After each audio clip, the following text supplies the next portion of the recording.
President Trump's planned Alaska meeting with Vladimir Putin is already sparking fierce debate.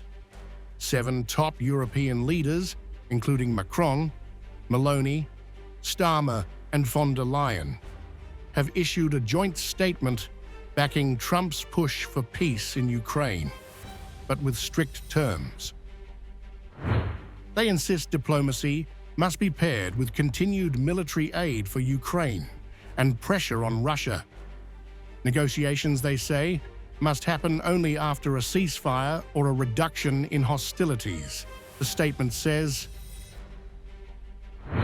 "We agree that these vital interests include the need for robust and credible security guarantees that enable Ukraine to effectively defend its sovereignty and territorial integrity.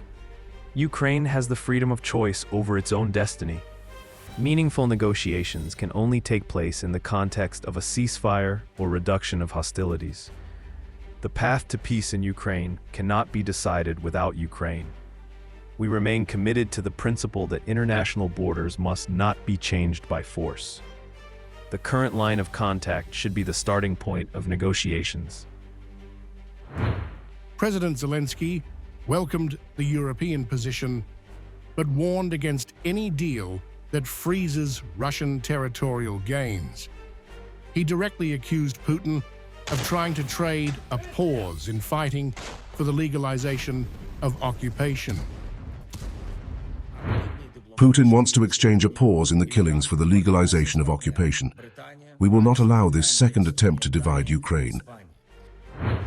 But not all European voices agree.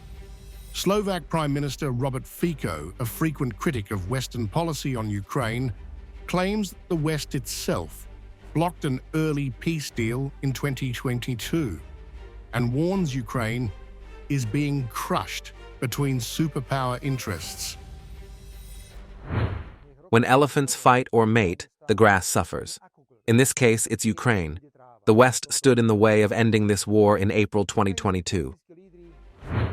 The Kremlin's close ally, Kirill Dmitriev, has launched fresh attacks on both Zelensky and the EU.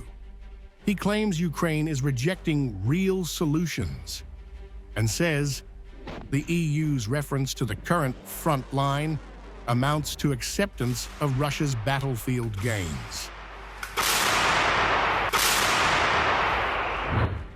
Dmitriev has also amplified Western media reports that the US is weighing a plan for Ukraine to withdraw from remaining parts of Donetsk and Luhansk in exchange for a ceasefire, calling it a slow defeat for Kyiv.